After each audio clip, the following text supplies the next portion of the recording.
semua undangan Allah teman-teman di sini. Kenapa teman-teman kok ada di muhasabah? Kenapa tiba-tiba ada di sini? Mungkin teman-teman tidak kebetulan.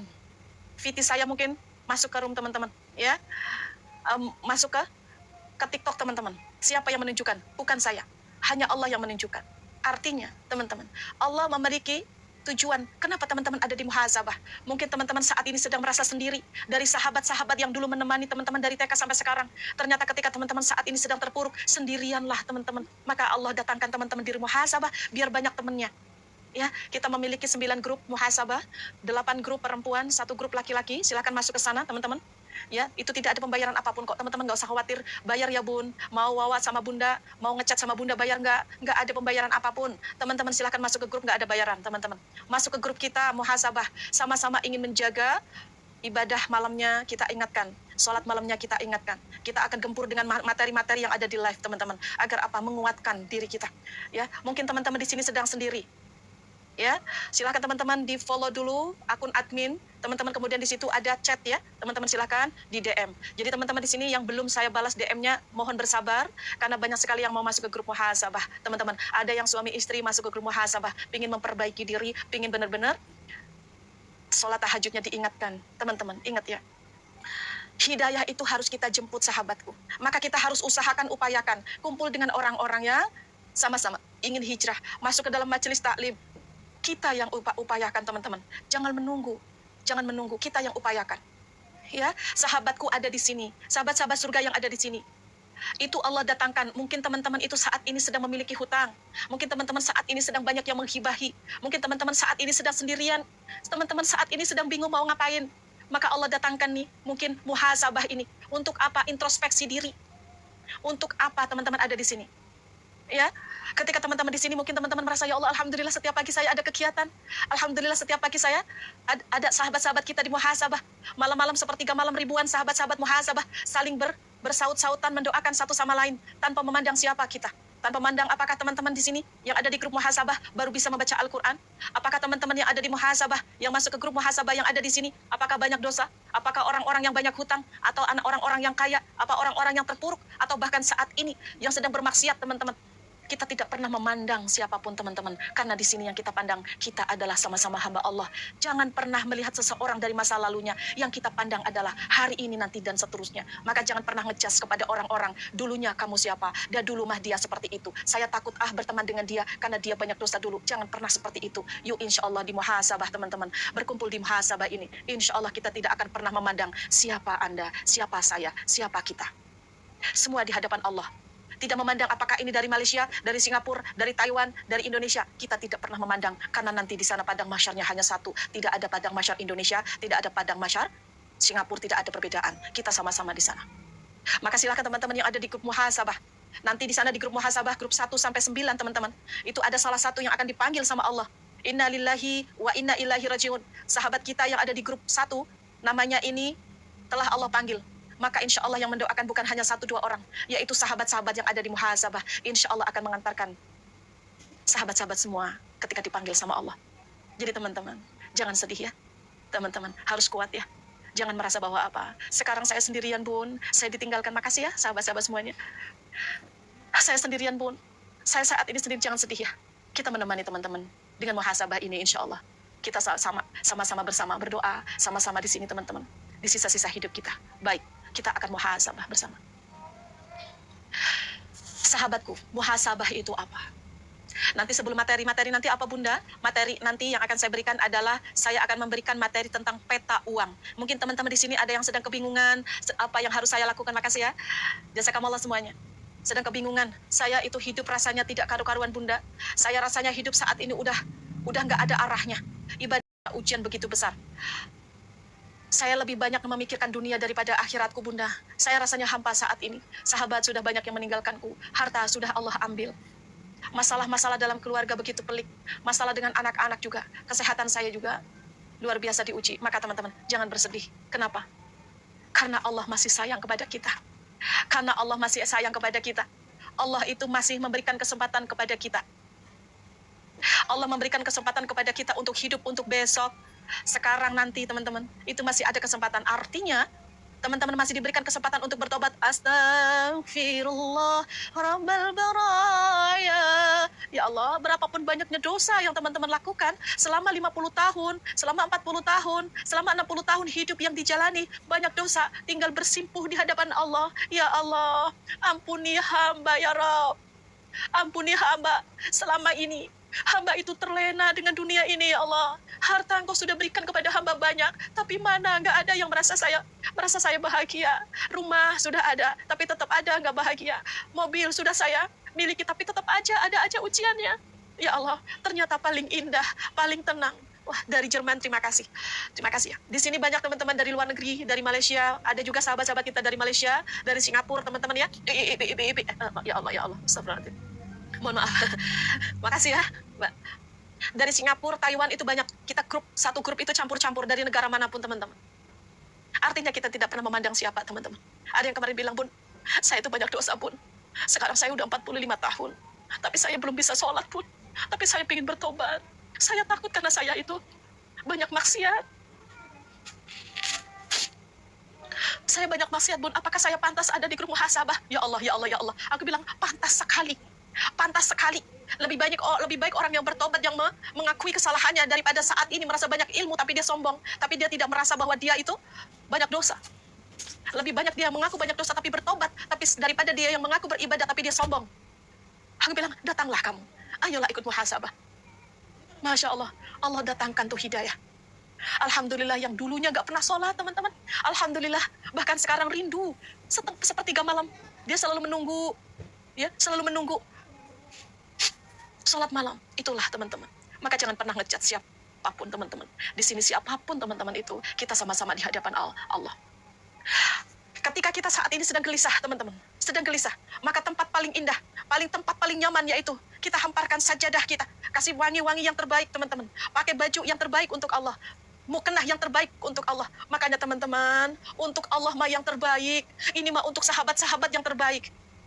Teman-teman mau ketemu dengan sahabat, bajunya yang terbaik, parfumnya yang terbaik, alas kaki yang terbaik. Mau ketemu sahabat, mandi dulu. Tepat waktu ketika ketemu dengan sahabat, ketemu dengan Allah, santai-santai dulu, entar dulu, baju yang dipakai baju untuk masak, baju yang dipakai sisa untuk kerjaan, jam 12 dipanggil, Allahu Akbar, entar dulu masih sibuk, masih nyuci, masih rapat, masih ini, padahal minta rezekinya sama Allah, pingin dicepatkan masalahnya selesai sama Allah. Kemudian, baju yang dipakai baju bekas nyuci, baju bekas rapat teman-teman, alas yang dipakai, sajadahnya nggak pernah ganti bau-bau teman-teman. Mukena yang dipakai, yang dulu disimpan, yang baru disimpan, yang sudah lusuh yang dipakai. Itulah pantaslah kita di depan Allah itu seperti itu teman-teman. Astagfirullah. Pantaskah kita memperlakukan apa yang Allah berikan ke dalam kehidupan kita? Kurang apa? Sehat sudah dikasih sehat, pasangan sudah dikasih pasangan, anak sudah dikasih anak, harta sudah dikasih harta, kenikmatan makan sudah dikasih, enak makan bakso, enak makan nasi, mata sudah dikasih,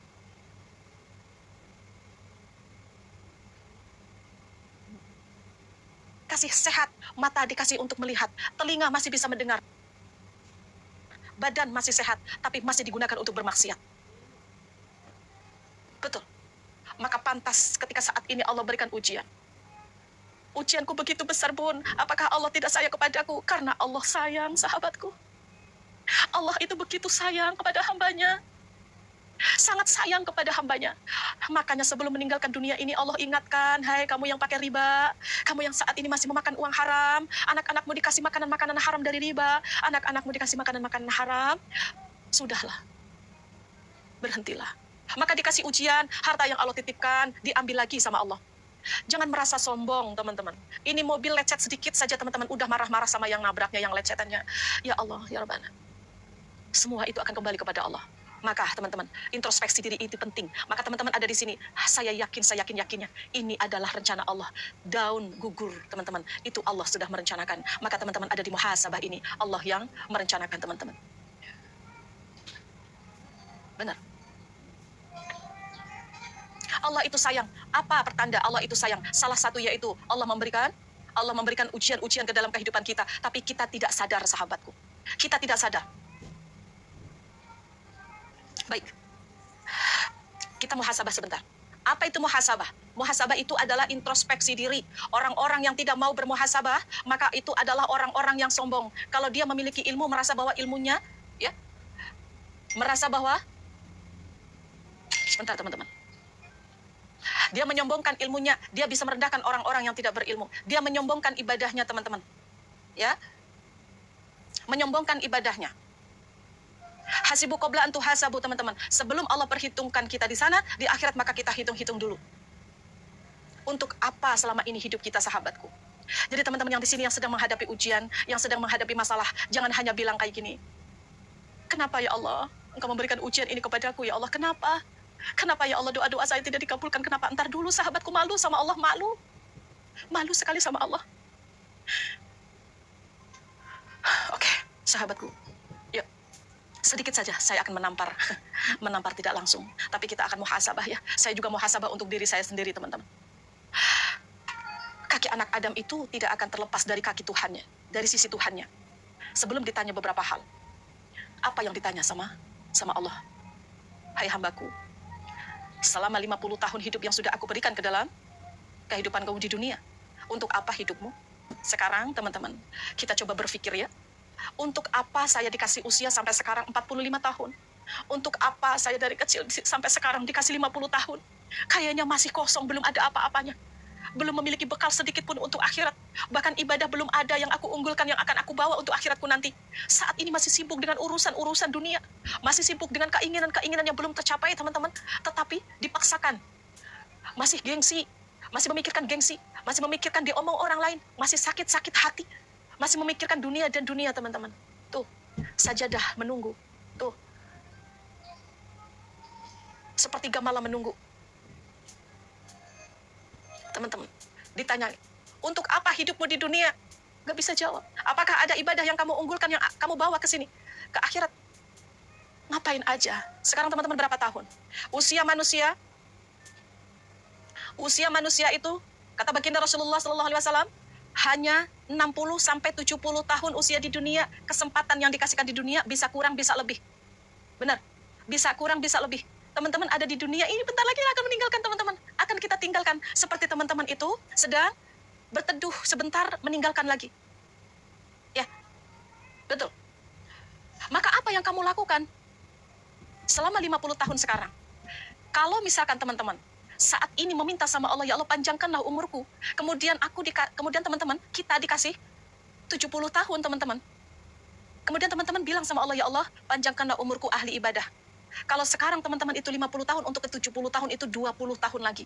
Sangat sebentar, waktu cepat berlalu. Saat ini 1 hari itu sangat cepat, 1 tahun sangat cepat teman-teman. Teman-teman kalau misalkan kita nggak menyadari itu, mau sampai kapan kita akan terlena dengan dunia. Sebentar lagi inna lillahi wa inna ilaihi rajiun. Tidak ada yang bisa menolak usia, tidak ada yang bisa menolak ini kulit keriput, tidak ada yang bisa menolak ketika gigi sudah rontok, tidak bisa menolak ketika mata kita sudah kabur teman-teman, tidak bisa menolak ketika kita harus meninggalkan dunia ini. Itu nggak banyak lagi, hanya ada beberapa waktu saja. Pertanyaan saya, ketika teman-teman saat ini 50 tahun, kemudian belum pernah menjalankan ibadah 1 tahun pun yang benar-benar full, 50 tahun dikasih kesempatan sama Allah untuk hidup. Sholatnya berapa tahun yang dijalankan? Lebih banyak meninggalkan sholatnya atau lebih banyak ibadahnya? Sholat teman-teman itu bertahan sampai kapan? Baru mulai dari kapan? Bunda, saya baru 1 tahun ini, bolong-bolong, iya. Itu aja sekarang kalau misalkan saya lagi ngobrol-ngobrol sama teman-teman, saya juga nggak bisa tepat waktu, Bun. Allahu Akbar, Allahu Akbar. Entar dulu lah, tanggung. Lagi ngobrol sama teman-teman, lagi asik-asik. Terus minta dicepatkan, selesai lunas hutangnya, dicepatkan untuk selesai masalah-masalahnya. Santai-santai aja, masih seperti itu. Kemudian, selama 50 tahun teman-teman, dikasih harta sama Allah. Nanti ditanyakan lagi. Ya udah, selama 50 tahun, kamu banyak waktu yang kamu sia-siakan. Coba ingat-ingat deh, siapa tahu masa mudamu itu ada sesuatu yang kamu ingat. Ada kebaikan-kebaikan kamu yang kamu lakukan masa mudamu. Astagfirullahaladzim, ya Allah, masa muda saya banyak sama teman-teman saya banyak nongkrong-nongkrong, saya banyak ngebohongin ayah saya, mau bayar ini, saya bayar yang lain, saya mau sekolah, saya nggak berangkat sekolah, saya bilang mau ngaji, saya pergi kemana. Ya Allah, masa mudaku belum ada, ya Allah, yang akan saya unggulkan ibadah saya. Baik, oke, ditanyakan lagi. Selama ini aku kasih harta sama kamu. Selama 50 tahun aku kasih harta sama kamu. Untuk apa hartamu? Untuk apa? Hartamu untuk apa yang sudah aku titipkan? Makanya jangan sombong teman-teman di sini yang memiliki mobil, yang memiliki rumah, yang memiliki harta yang banyak. Jangan sombong sahabatku. Apa yang disombongkan dari semua itu adalah Allah yang memiliki, nanti akan kembali. Kalau saat ini ada mobil yang hilang dilelang, ada rumah yang dilelang, ada motor yang hilang teman-teman, kemudian meratapi seakan-akan bagi Allah itu tidak mudah untuk menciptakan kembali. Saat ini teman-teman disuruh untuk apa? Untuk keluar dari riba, kemudian gak yakin kalau Allah memberikan rezeki dari arah yang lain. Begitukah manusia itu menganggap bahwa Allah itu tidak mudah memberikan apa yang kita inginkan, tanpa harus kita melakukan dosa riba, tanpa harus kita mencari makanan-makanan yang haram. Baik, untuk apa hartamu? Terus sekarang udah dikasih harta, sudah dikasih rezeki sama Allah, masih mengeluh-ngeluh lagi. Ya Allah, saat ini saya masih banyak hutang ya Allah, tolonglah ya Allah, keluarkan aku dari sini. Ini siapa yang ngutang, siapa yang disalahkan? Yang ngutang kita yang ngutang, digunakan juga sama kita. Uang sudah cair, digunakan sama kita. Ketika nagih teman-teman, sama Allah nyalah-nyalahin. Kenapa engkau tidak sayang kepadaku ya Allah? Kenapa ujian ini begitu besar? Teman-teman, malulah sama Allah. Allah itu memberikan rezeki kepada hambanya itu sesuai dengan takarannya. Tidak ada yang tertukar. Nggak ada orang yang nganggur nggak makan. Nggak ada. Bayi dalam kandungan pun akan dikasih sama Allah rezeki. Nggak harus orang tuanya nganterin makanan ke dalam perut. Tidak harus. Melalui plasentanya, Allah memberikan rezeki kepada bayi yang ada dalam kandungan. Begitu kita nggak percaya kepada Allah. Ketika saat ini ada orang yang mau hijrah riba. Ya Allah, saya malu kalau rumah saya harus dilelang karena saya diomong sama tetangga. Saya malu ya Allah, saya nggak punya mobil, saya diomong sama teman saya di sekolah kalau anak saya nggak diantarkan pakai mobil. Saya malu, saya dulu sukses sekarang terjatuh. Ya Allah, saya malu. Masih memikirkan itu, sahabatku, dan tidak yakin kepada Allah. Ketika apa yang sudah hilang, Allah sangat mudah mendatangkan. Maka rezeki tidak akan tertukar. Mau teman-teman menggunakan uang riba, mau teman-teman menggunakan uang haram, teman-teman, ataupun tidak menggunakan uang haram untuk kebutuhan teman-teman, untuk kebutuhan kita, Allah sudah menakar rezeki kita. Jangan teman-teman ketakutan-ketakutan berlebihan saat ini. Sedih bun saya. Kenapa? Motor saya mau diambil, itu motor satu-satunya. Ingat ketika dulu belum punya motor, sekarang banyak Grab kok. Coba berpikirlah teman-teman. Berpikirlah untuk Allah saja. Segala sesuatu yang kita lakukan hanya untuk Allah saja. Kalau udah untuk Allah, udah beres teman-teman. Udah untuk Allah aja. Saya ikhlas ya Allah. Engkau menitipkan harta kepada hamba selama ini ya Rob. Bermiliar-miliar engkau datangkan ke dalam kehidupanku saat ini. Membeli mobil bisa, membeli motor bisa, membayar pajak motor bisa, membayar pajak mobil bisa, untuk mencuci mobil, untuk benerin mobil ke bengkel, ya, untuk benerin rumah teman-teman bisa. Tapi beli satu kambing, satu sapi terasa berat. Satu kambing harganya 4 juta, 5 juta. Sekarang 50 tahun, belum pernah satu kambing diciptakan untuk berkurban. Begitukah untuk Allah? Begitukah teman-teman? Bilang katanya, udah berkurban belum? Belum bisa. Dan setiap tahun ada aja saya yang harus saya keluarkan. Oh ya? Udah berkurban belum? Belum. Dah, kambing mah mahal. Semahal apa? Dari apa yang Allah titipkan kepadamu? Apakah Allah pernah meminta apa yang Allah kasihkan kepada hambanya? Mana uang yang saya kirimkan kepadamu lewat gajimu? Mana yang saya kirimkan? Mana uang yang sudah kamu gunakan untuk membeli makanan-makanan anak-anakmu, membeli baju-baju anak-anakmu, untuk membangun rumahmu? Apakah Allah meminta? Berapa harta yang Allah titipkan kepada kita? Bermiliar-miliar, mungkin ratusan juta. Tapi kambing satu, teman-teman, itu tidak diusahakan. Bayangkan ke bengkel aja, ke bengkel mobil aja, teman-teman. Membayar motor, membayar pajak, membayar bunga bank, teman-teman. Berapa uang yang sudah dikeluarkan? Sangat mudah kalau digabungkan. 50 tahun, teman-teman, hidup. Oke lah, jangan 50 tahun. Anggap teman-teman bekerja baru dari 20 tahun. Baru 20 tahun. Terus sekarang bilang kambing mahal. Ya Allah ya Rabbana. Mudahkan sahabat-sahabat surga yang ada di sini ya Allah. Untuk bisa terbebas dari hutang. Untuk keluar dari riba ya Rabb. Untuk sahabat-sahabat surga yang ada di live TikTok ini, keluarganya, sahabat-sahabat semuanya. Keluarganya, putra-putranya, pasangannya ya Allah. Saat ini yang sedang memiliki amanah-amanah hutang-hutang yang besar ya Allah. Mampukan untuk bisa melunasi amanah-amanah kami ya Rabb. Mampukan untuk bisa berkurban tahun ini ya Allah. Untuk berkurban tahun ini ya Allah. Untuk memenuhi panggilanmu ke Baitullah ya Allah. Untuk mengisi hari-hari kita ya Rabb. Untuk bisa beribadah dan menggunakan harta yang tersisa ini ya Allah untuk beribadah ya Rabbana. Malu sama Allah. Terus teman-teman sekarang lagi banyak hutang. Kemudian bilang sama Allah, ya Allah, kenapa engkau berikan kehidupan hamba saat ini ya Allah? Begitu pelik rasanya hidup ini ya Allah. Gitu, pantas. Yuk, sujud di hadapan Allah. Astaghfirullah Rabbal baraya, astaghfirullah minal khataya. Ya Rabbana, maafkan hamba-Mu ya Rabb. Jika selama ini hamba hidup selama 50 tahun ini, engkau titipkan badan yang sehat, Engkau titipkan mata yang bisa melihat. Engkau berikan hamba lisan untuk berbicara dengan mudah. Engkau titipkan kepada hamba telinga yang begitu jernih mendengar sesuatu, ya Allah. Engkau titipkan harta kepada hamba. Engkau titipkan anak-anak hamba. Engkau titipkan pasangan hamba. Engkau titipkan sahabat-sahabat hamba. Ya Allah, maafkan hamba ya Rabb. Dari semua yang kau titipkan kepada hamba belum bisa menjaganya. Anak-anak yang kau titipkan kepada hamba, ya Allah, sering hamba sakiti, sering hamba marahi, hamba doakan yang buruk. Dasar anak nakal, dasar anak gak mau diuntung, dasar anak gak bisa diurus, dasar anak gak mau mendengarkan orang tua. Astagfirullah, maafkan hamba ya Rabb. Maafkan hamba.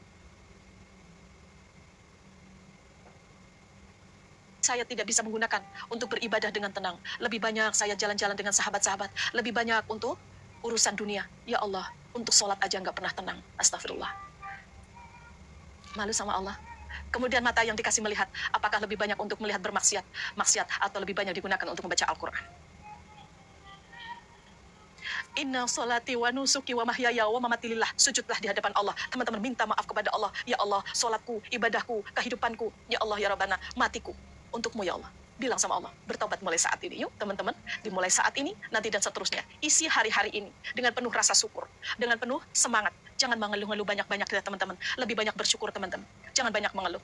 Ya, karena apa? Malu. Karena Allah sudah begitu baik kepada hambanya. Allah itu sudah begitu banyak nikmat yang Allah berikan ke dalam kehidupan kita. Sadari itu sahabatku. Sadari. Mana doa-doa yang belum dikabulkan teman-teman. Banyak sekali teman-teman yang sudah dikabulkan sama Allah. Maka teman-teman sadari Allah itu sayang kepada kita. Ketika saat ini kita sedang dalam ujian teman-teman. Allah hanya butuh kita untuk apa? Ridho. Ikhlas. Sabar. Sabar. Kemudian teman-teman ditanya lagi sama Allah. Hai hambaku, selama 50 tahun ini kamu sudah memiliki ilmu. Ilmu yang sudah kamu dapatkan di dunia untuk apa ilmumu? Untuk apa ilmumu? Mana ilmu yang bermanfaat? Maka ada 3 yang akan kita bawa nanti, yaitu doa anak soleh. Teman-teman, ini perhatikan 3. 3 ini. Doa anak soleh. Teman-teman, kita harus bisa mendidik anak-anak kita. Untuk dia selalu mendoakan orang tua. Bun, kalau saya nggak punya anak-anak yatim, teman-teman bantu mereka, atau menyekolahkan anak-anak yatim, membantu mereka doa-doa dari mereka. Insya Allah teman-teman, ya. Kemudian ilmu yang bermanfaat, teman-teman silakan share-share, teman-teman posting-posting, kata-kata motivasi, ya, video-video yang bermanfaat, teman-teman silakan share. Ilmu yang bermanfaat ini akan sampai insya Allah sampai akhirat teman-teman, akan mengalir. Kemudian, nah ini harta, ya, amal jariah. Silakan teman-teman mulai saat ini ketika punya gaji, memiliki gaji 1 bulan teman-teman, belikan 1 mukena atau 1 Al-Quran, simpan di masjid-masjid. Itu yang akan menemani kita teman-teman di akhirat nanti. Sedekah subuh teman-teman lakukan. Sedekah kasih makanan kucing, kasih makanan semut, teman-teman lakukan itu. Teman-teman, sedekah. Doakan orang-orang teman-teman. Ya, baik. Jadi teman-teman saat ini yang sedang gelisah-gelisah, kembali kepada Allah saja. Ya, bagaimana agar saya bisa tenang Bunda ketika menghadapi masalah yang begitu besar?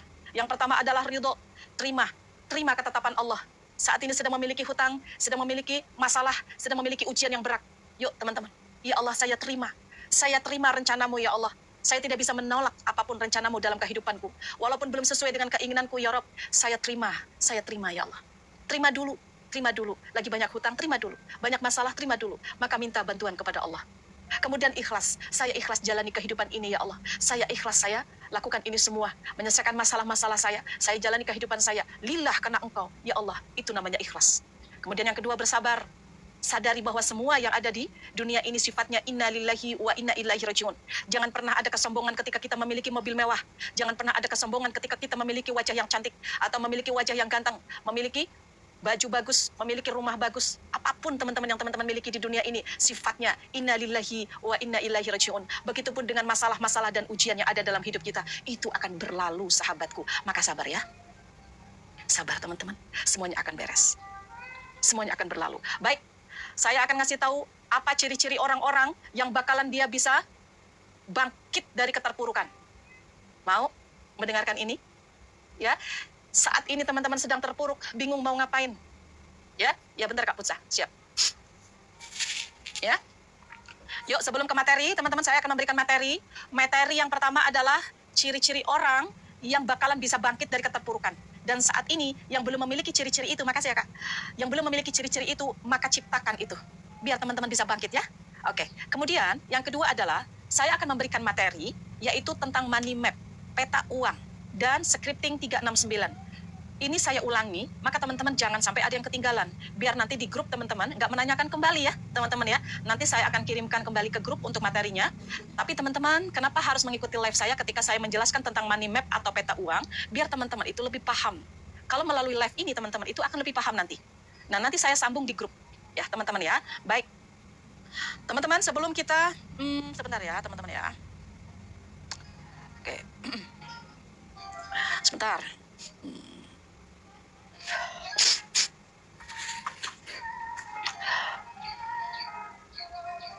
Yuk teman-teman, sebelum kita materi teman-teman, saya minta kepada teman-teman untuk mendoakan dulu sahabat kita sebentar. Ini ada titipan doa teman-teman, tapi sedikit ya teman-teman.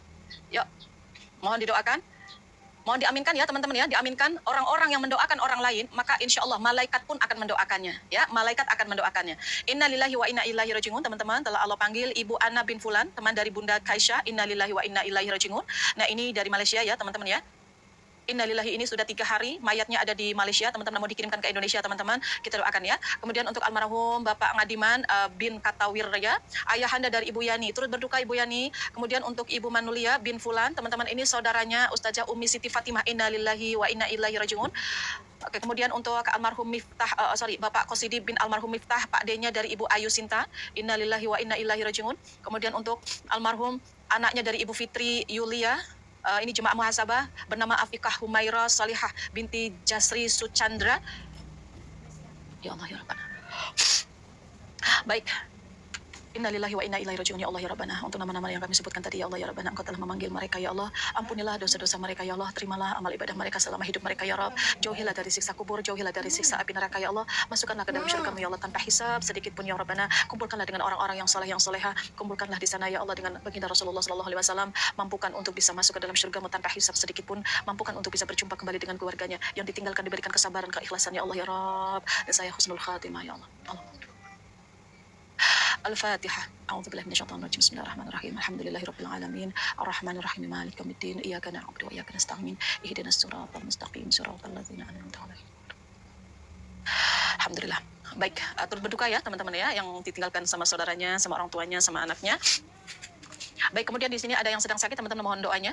Sebentar ya, teman-teman, ini ada yang sedang sakit. Untuk nah ini teman-teman, ini Mbak Pusa ini kemarin jatuh teman-teman ya. Kemarin jatuh ke selokan apa ya? Kalau nggak salah kemarin itu menyelamatkan hewan, tapi ternyata dia yang jatuh. Teman-teman mohon doanya agar jadi teman-teman yang chat ke Kak Pusa, teman-teman mohon bersabar ya. Kita doakan segera diberikan kesembuhan total biar teman-teman juga bisa chatan sama Kak Pusa ya, bisa membalas chat teman-teman.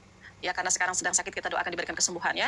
Untuk Bunda Liviatul bernama untuk cucunya Bunda Liviatul bernama Kaneska Akyas sedang dirawat di rumah sakit. Untuk cucunya dari Ibu Yati Cahyani bernama Elzio bin Adit. Nah ini ya lagi sakit. Untuk ayahnya dari Ibu Sunarti bernama Bapak Supardi bin Mbah Marsudi. Udah 4 tahun nih sakit stroke ya. Oke, kemudian untuk Ibu Dedeh Rukoyah teman-teman sedang di rumah sakit. Untuk cucunya dari Ibu Siti Nur Hasanah bernama Aras Vincent Dina Kurniawan bin Hendi. Kemudian untuk bin Hendi Kurniawan ya. Kemudian untuk Ibu Sri Susanti jemaah muhasabah. Nah ini sedang dilarikan di IGD, sekarang lagi dirawat ya Allah. Kemudian Ibu Yusniar bin Syamsidar ya, ini kenapa sedang dirawat di rumah sakit juga. Baik, yuk teman-teman kita doakan ya Allah untuk nama-nama yang disebutkan tadi ya Allah. Untuk kami semua di sini yang sedang sakit, kami mohon kepadamu ya Allah, sembuhkanlah ya Allah, sembuhkanlah ya Allah, hilangkan rasa sakitnya ya Allah, jauhkanlah dari segala macam penyakit yang ada dalam tubuh mereka ya Allah ya Rabbana. Ya Allah, jika ada penyakit yang ada dalam tubuh mereka saat ini ya Allah, yang dirasakan walaupun sakit tidak terasa sakit ya Allah, hilangkanlah penyakitnya ya Allah dari tubuhnya ya Allah, agar bisa beribadah dengan sempurna. Jadi karena sakitnya sebagai pengukur dosa-dosanya yang di rumah sakit, segera Engkau pulangkan dalam keadaan sehat walafiat, penuhilah kebutuhan-kebutuhan mereka ya Rabbana. Ya Allah, berilah kesabaran, keikhlasan ya Allah ya Rabb. Di sisa-sisa hidup mereka ya Allah, sehatkanlah jiwa dan raganya agar bisa beribadah dengan sempurna. Amin amin ya Allah. Untuk anaknya dari Ibu Haja Nursia bernama Nur Asyifa Samila yang sedang menghafal Al-Qur'an, diberikan kemudahan ya Allah menjadi penghafal Al-Qur'an, menjadi ahli ibadah ya, anak yang saleh. Anak yang salehah ya Allah, amin amin ya Allah. Untuk anaknya dari Ibu Ermawati mau ikut tes ujian NBT, saya anaknya bisa diterima itu di pilihan pertama di Universitas Bangka Belitung Fakultas Kedokteran, saya dimudahkan, amin amin ya Allah, dipenuhi kebutuhan-kebutuhannya menjadi anak yang ahli ibadah.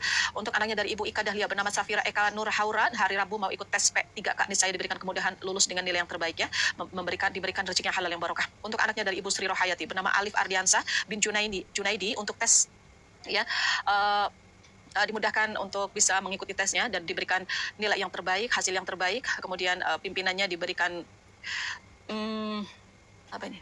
Dilunakkan hatinya ya Allah ya Rabbana, dilunakkan hatinya ya Allah ya Rabbana. Ya Allah berilah kelancaran rezeki yang halal yang barokah, pekerjaan yang terbaik ya Allah, menjadi anak yang ahli ibadah. Amin amin ya Allah, dipenuhi kebutuhan-kebutuhannya ya Allah. Amin amin ya Allah, diberikan kelancaran kemudahan. Amin ya Allah. Untuk Ibu Hening diberikan kemudahan untuk menyelesaikan masalah-masalahnya dengan keluarganya, teman-teman, apapun impian-impiannya Allah wujudkan. Amin amin ya Allah, menjadi ahli ibadah. Untuk anaknya Ibu Muherni bernama Roni Saputra, saya diberikan kemudahan untuk terhindar dari segala macam hutang ya, untuk pinjol dan judinya. Niscaya Allah mudahkan untuk diberikan kemudahan untuk bisa keluar dari sana, diselesaikan masalah-masalahnya ya Allah. Engkau datangkan hidayahnya untuknya ya Allah ya Rabbana, menjadi anak yang ahli ibadah, diberikan rezeki halal yang barokah, amanah-amanahnya dimudahkan untuk terselesaikan ya Allah menurut Engkau ya Allah. Keluarganya menjadi keluarga yang sakinah mawaddah warahmah, orang tuanya diberikan kesabaran, dipenuhi kebutuhan-kebutuhannya. Amin amin ya Allah, mendapatkan pekerjaan yang terbaik menurut Allah. Untuk suami dari Ibu Yani bernama Bagja, kerja di pelayaran, udah 1 bulan tidak ada kabar. Ya Allah ya Rabbana, apapun kondisinya ya Allah, untuk suami Ibu Yani di sana ya Allah, berilah kesehatan, berilah rezeki halal yang barokah, mudahkan untuk bisa berkumpul dengan keluarganya kembali ya Allah dalam keadaan sehat walafiat. Untuk anak dari Ibu Haja Eni Mutia bernama Anditaria Nailibuan, Mei ini mau ujian profesi ini, saya diberikan kelancaran, nilai yang terbaik, diberikan rezeki yang halal yang barokah. Untuk anaknya dari Ibu Wijaya bernama M Andrian Maulana Yusuf Putra dan Bu Yusuf Putra dan Bu Wida yang sedang ujian saya ya. Ini saya diberikan kelancaran, nilai yang terbaik, pekerjaan yang terbaik, ya rezeki yang halal yang barokah. Amin ya Allah. Untuk Ibu Erni Jemaah Muhasabah, ini saya diberikan kemudahan untuk bisa melunasi amanah-amanahnya, menyelesaikan masalah-masalahnya dengan cara Allah yang terbaik, keluar dari riba ya. Yaumil Milad untuk Muhammad Raihan Al-Fatihah ya, anaknya dari Bunda Suswati, milad yang ke-18. Ini saya menjadi anak yang ahli ibadah, dipenuhi kebutuhan-kebutuhannya, menjadi anak yang ahli ilmu, menjadi anak yang berbakti kepada orang tua, sukses dunia dan akhiratnya, rezeki yang halal barokah. Amin amin ya Allah ya Rabbana. Ya Allah, kabulkanlah doa-doa kami semua ya Allah, kabulkanlah doa-doa kami ya Allah. Amin amin ya Allah ya Rabbana. Al-Fatihah.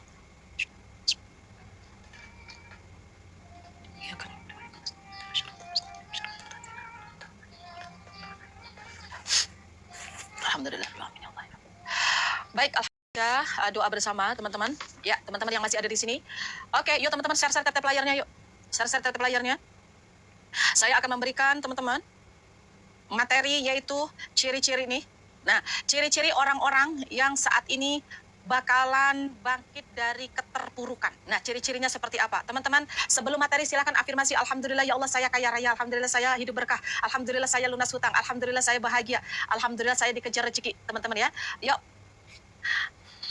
Ya, yuk teman-teman silakan afirmasi dulu. Teman-teman siap memiliki siap teman-teman mengikuti materi saya? Tap layarnya teman-teman ya. Ayo, afirmasi dulu teman-teman, afirmasi dulu.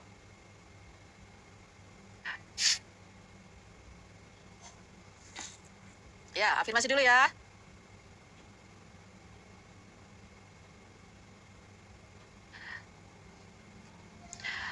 Oke, ya teman-teman, baik. Alhamdulillah sehat, Masya Allah, alhamdulillah ya. Sahabat-sahabat suruhku luar biasa. Baik teman-teman, saya akan memberikan materi. Materi hari ini yaitu apa ciri-ciri orang-orang yang bakalan dia bisa bangkit. Ya, 10. Nah, bagaimana cara bangkitnya juga teman-teman ya, agar selalu semangat. Apa ini? Sebentar ya, ini apa lah coba. Aneh-aneh aja ya. Oke ya. Nih, orang-orang yang dia bangkit dari keterpurukan, ciri-cirinya adalah yang pertama, dia itu menyadari kenyataan bahwa saat ini sedang terpuruk. Dia sadar, ini mah orang sudah tahu dia lagi terpuruk tapi nggak menyadari. Kalau ada orang misalkan kayak gini, kamu terpuruk ya? Enggak kok, saya biasa-biasa aja, saya baik-baik aja. Ya, di hadapan orang dia itu menjelaskan gitu ya keadaannya, bahwa keadaannya itu baik-baik saja, tapi itu tidak perlu teman-teman, karena memang kenyataannya adalah banyak orang-orang yang tahu bahwa kalian terpuruk, bahwa kita terpuruk, benar ya? Itulah ciri-ciri orang-orang yang bakalan bangkit dari keterpurukan. Dia sadar sekarang, oh ya saya sekarang lagi banyak hutang, saya sekarang itu lagi kondisi terpuruk, saya sekarang lagi ditinggalkan teman. Maka apa yang dia lakukan? Maka dia sadari itu, kemudian dia keluar dari sana. Ya, seseorang yang tidak bisa menerima dan tidak bisa menyadari kenyataan, bisa terjebak dalam keterpurukan dan menyia-nyiakan hidupnya yang berharga. Jadi teman-teman yang saat ini, misalkan contoh nih, teman-teman itu rumahnya mau dilelang. Ada banyak orang yang sudah tahu itu rumahnya mau dilelang. Ada yang sudah tahu kalau bisnisnya itu sedang bangkrut, tapi dia tetap gitu ya, menjelaskan bahwa enggak kok, ini baik-baik aja kok, enggak ada segala macam. Enggak usah teman-teman, enggak perlu ya. Ingat ya, apapun kondisi rumah tangga kita, apapun kondisi ekonomi kita, apapun kondisi kita teman-teman, jangan sampai orang lain tahu, karena mereka pinginnya kepo.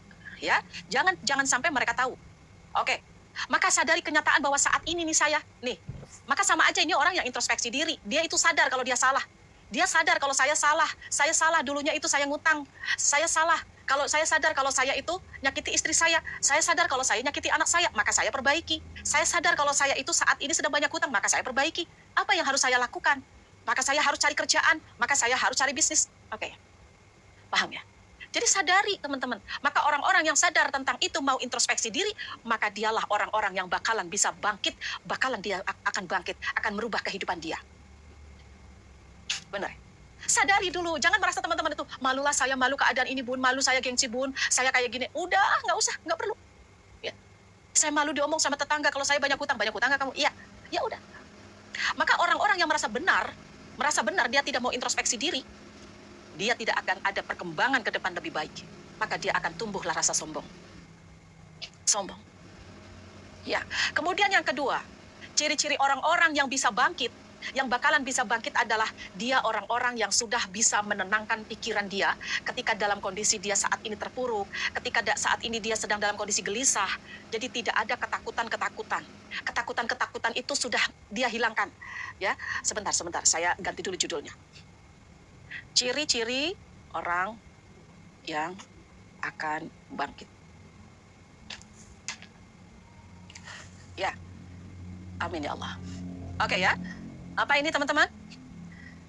Orang-orang yang dia bisa menenangkan pikiran, yang tadinya gelisah-gelisah sekarang sudah tidak. Yang tadinya gelisah-gelisah. Ya, yang tadinya ketika ditagih teman-teman gelisah. Kalau ada diomong orang teman-teman gelisah. Gak enak makan, gak enak tidur, sekarang mas sudah tenang. Sekarang mas saya sudah tenang. Kalau ada orang yang menghibahi saya, yang ngomongin saya mah udah tenang. Alhamdulillah ya Allah. Engkau datangkan sahabatku saat ini, ngomongin saya banyak hutang, ngomongin saya terpuruk, menghibahi saya, menyakiti saya. Alhamdulillah ya Allah, saya terima keadaan ini ya Allah. Saya terima keadaan ini. Allahumma la yajid li qalbi. Tidak ada kemarahan-kemarahan. Fokus kepada bagaimana agar dia tidak ngomongin tentang itu.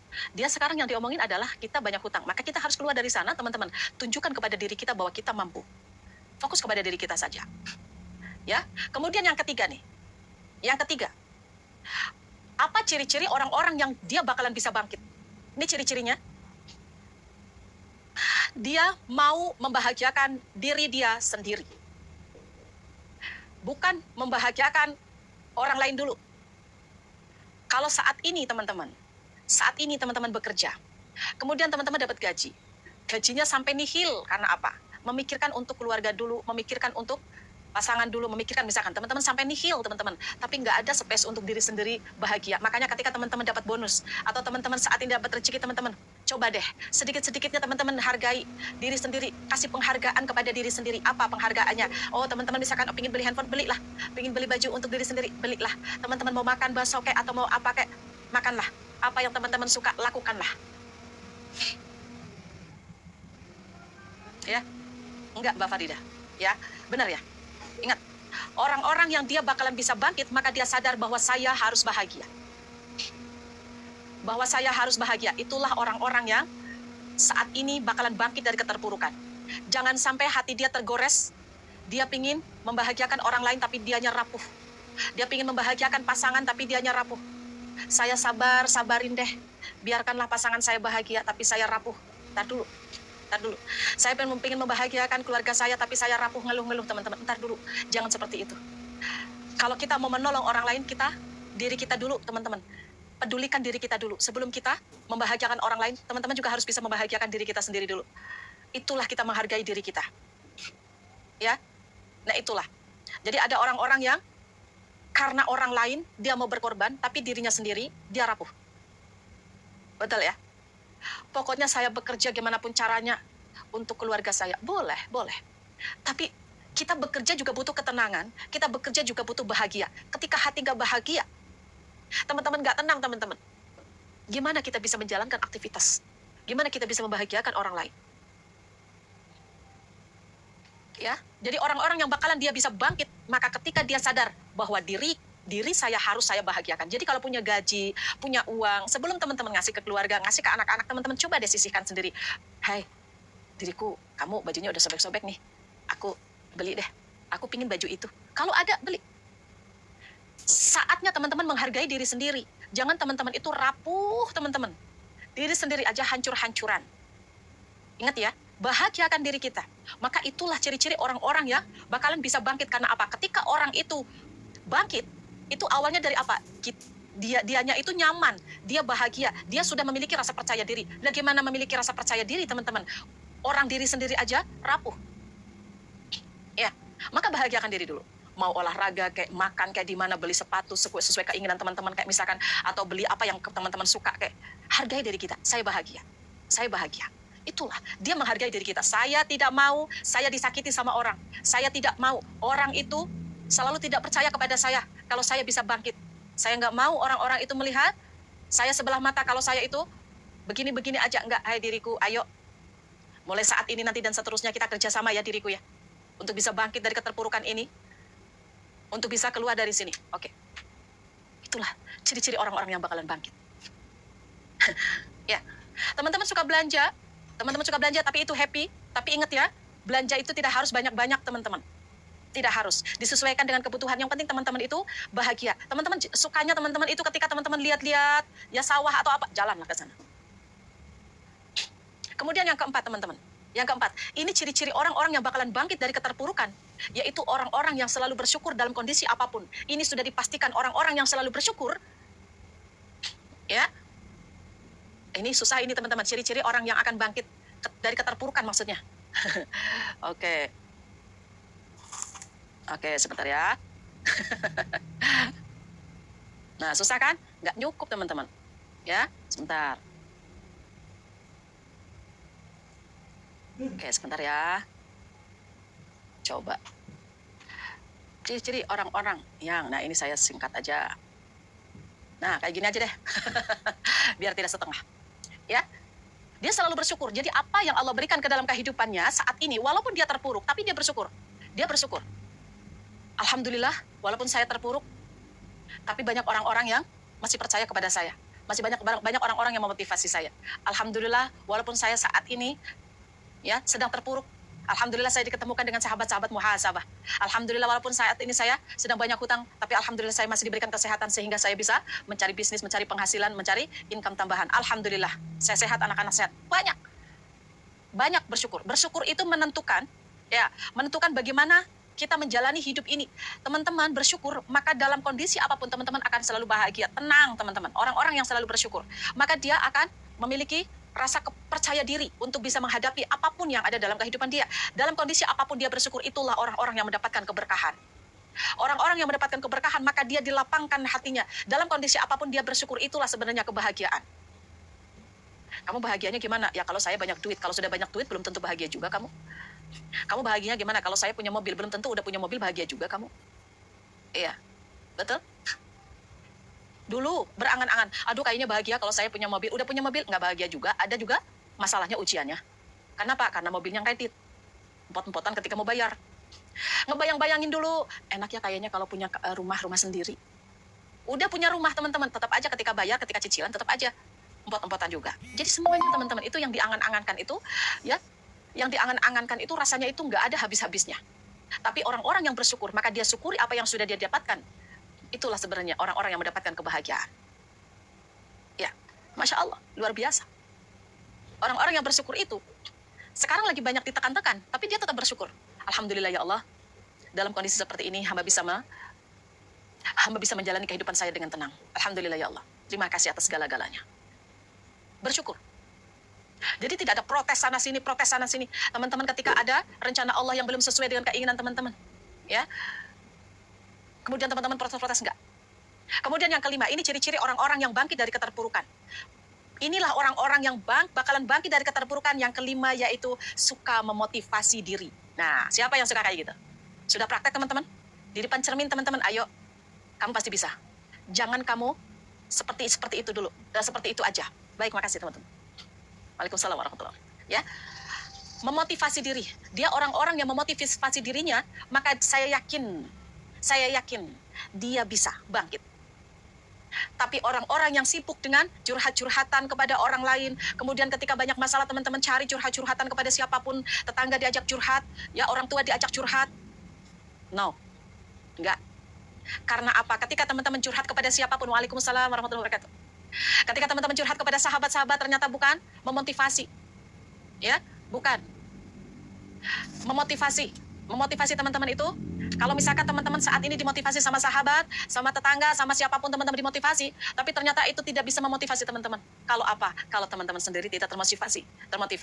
Udah bagus motivasi dari sahabat, udah bagus motivasi di live ini, udah bagus motivasi di tetangga. Teman-teman ya, mungkin ada yang memotivasi, ayo kamu pasti bisa bangkit, tapi teman-teman, diri sendiri saja tidak termotivasi, maka nol, nggak akan.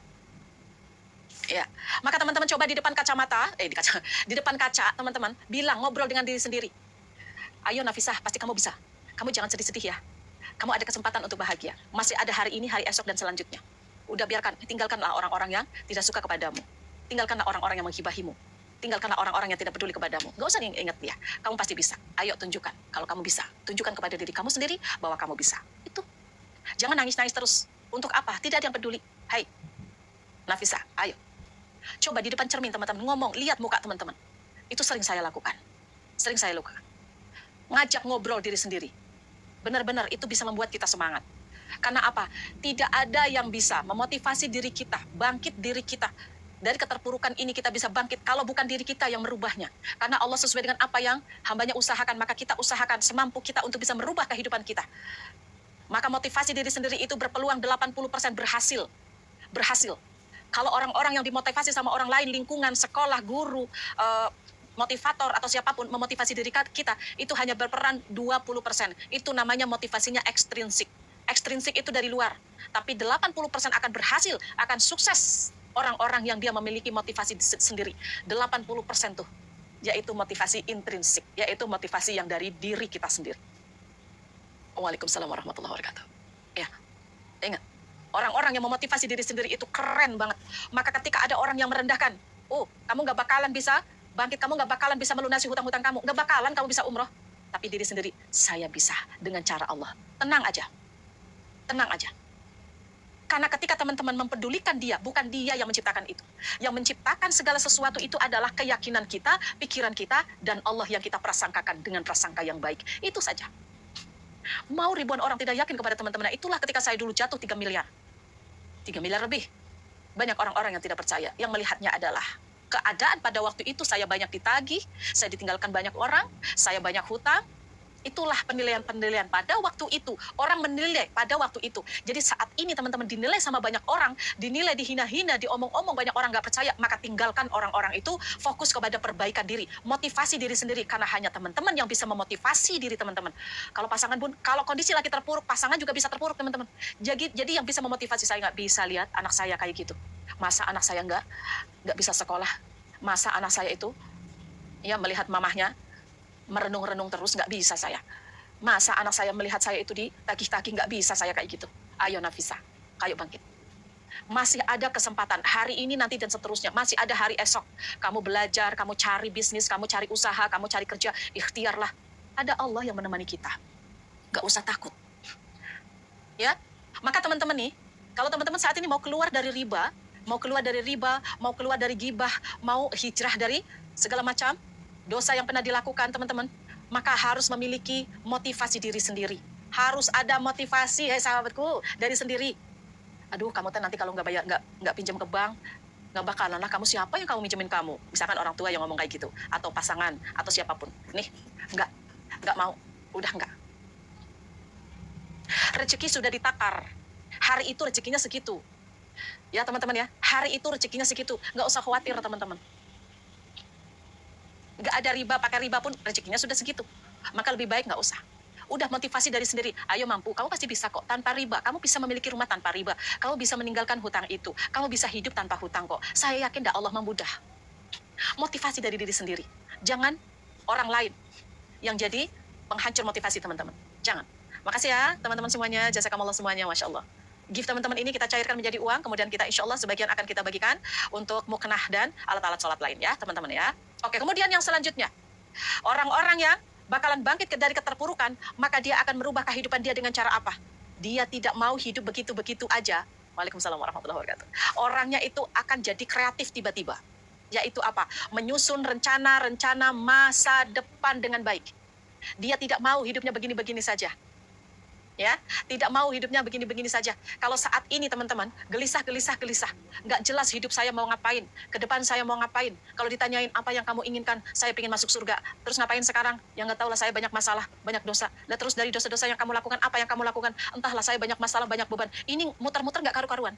Tapi teman-teman, ketika teman-teman saat ini memiliki perencanaan yang indah, menyusun rencana masa depan, itulah orang-orang yang bakalan bisa bangkit dari keterpurukan. Maka ketika dia sadar bahwa dia sedang terpuruk, dia sadar sedang memiliki hutang, maka dia fokus kepada penyelesaian masalahnya. Bukan teman-teman curhat-curhat masalah, saya punya hutang lah 3 miliar, saya minta bantu anak, saya ternyata sekarang terus sedang sedih banget, banyak sekali masalah-masalah saya. Ayo aja masalahnya yang diselesaikan, yang diceritakan. Fokus kepada solusi, bukan fokus kepada apa yang dia rasakan saat ini. Rasanya saat ini sedang memiliki hutang, mah nggak enak teman-teman. Pahit rasanya, makan nggak enak. Ya, kalau teman-teman yang dipikirkan itu, maka teman-teman tidak akan pernah bangkit. Tapi kalau orang-orang yang sadar, saya sekarang sedang sakit saya sakit mata. Kalau badan ya, kalau badan. Saya sekarang sedang sakit badan saya panas. Janganlah teman-teman, aduh ini kasihan saya lah, dan saya malah lagi sakit panas. Sakit rasanya panas ini, aduh sakit kepala, udah gak karu-karuan. Ngomong aja terus. Nggak kayak gitu orang yang mau bangkit, yang mau sembuh, nggak kayak gitu. Yang mau sembuh, obat apa ya kira-kira untuk bisa menyembuhkan saya? Obat apa? Kira-kira solusinya apa ya kalau saya punya hutang saat ini? Maka teman-teman kemarin saya sudah kasih tahu solusi untuk bisa keluar dari amanah-amanah atau hutang-hutang apa yang harus teman-teman lakukan. Bikin perencanaan. Jangan dipikir semuanya. Masalah itu pasti akan terselesaikan. Hanya kita butuh duduk waktu sebentar. Kita hanya butuh duduk sebentar, merenungi, duduk, baca, ya. Kemudian teman-teman siapkan buku, tulis masalah-masalah yang ada dalam kehidupan teman-teman, tulis saat ini. Masalah saat ini yaitu misalkan teman-teman itu banyak hutang. Hutangnya berapa aja? Tulis. Selesaikan satu persatu. Kemarin saya sudah ngasih tahu metode-metodenya ya. Dan salah satunya nanti sekarang saya kasih tahu untuk materi peta uang. Kemudian teman-teman, yang selanjutnya adalah ketika teman-teman saat ini memiliki masalah, coba dialur sedikit-sedikit masalahnya.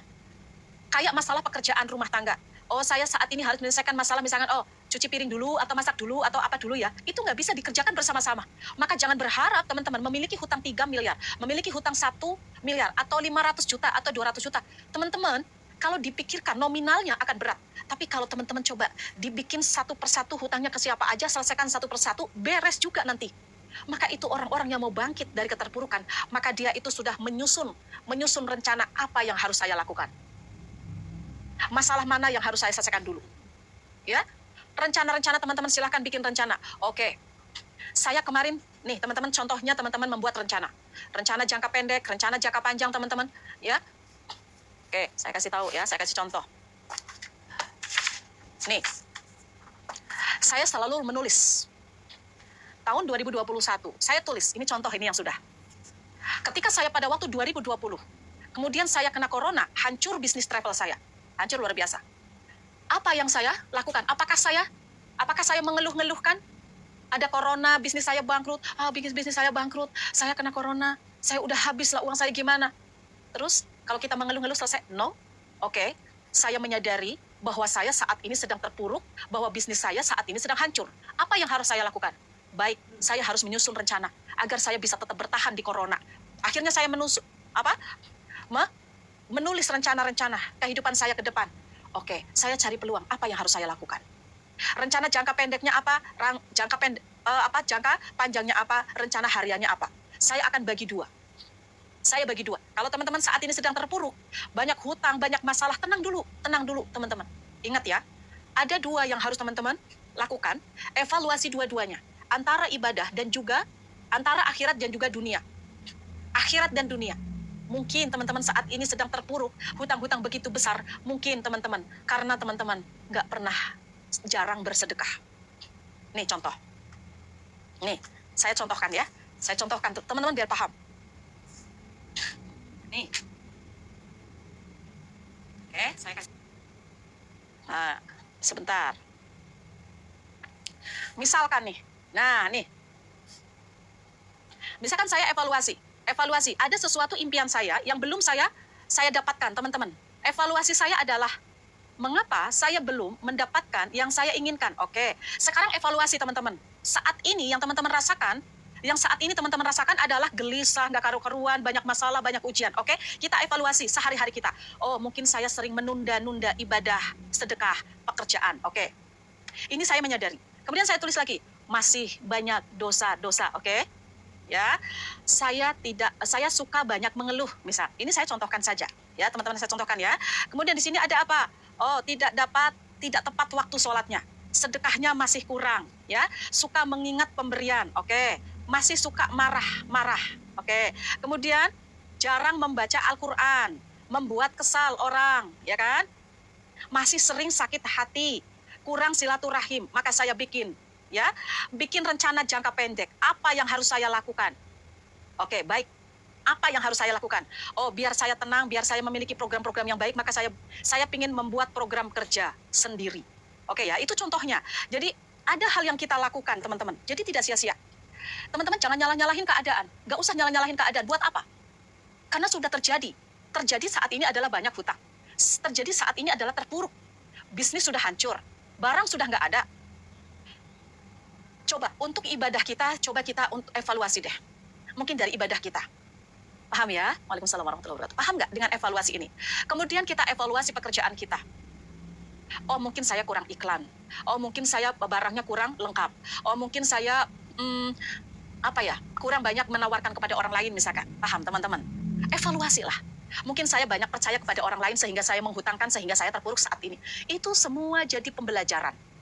Solusinya bagaimana? Nah, teman-teman. Solusinya adalah ketika kita sudah menyadari evaluasi itu adalah kesalahan-kesalahan kita. Kita sudah tahu, makanya saya selalu bilang, ayo siapkan satu buku untuk teman-teman itu ngobrol-ngobrol nih di sini, bukan ngobrol-ngobrol meluapkan hati teman-teman. Ya misalkan bukan ngeluh-ngeluh, bukan ya. Merencanakan sesuatu. Nih, apa ya kira-kira? Oh, kalau saya ada evaluasi adalah saya menunda-nunda ibadah, sedekah, pekerjaan, saya nunda-nunda. Maka saya bikin rencana harian saya adalah mulai hari ini, nanti dan seterusnya, saya tidak akan menunda ibadah saya. Allah dulu, akhirat dulu, nanti dunia, nanti. Paham? Ya? Itu. Kemudian evaluasi yang kedua adalah masih banyak dosa-dosa. Oke.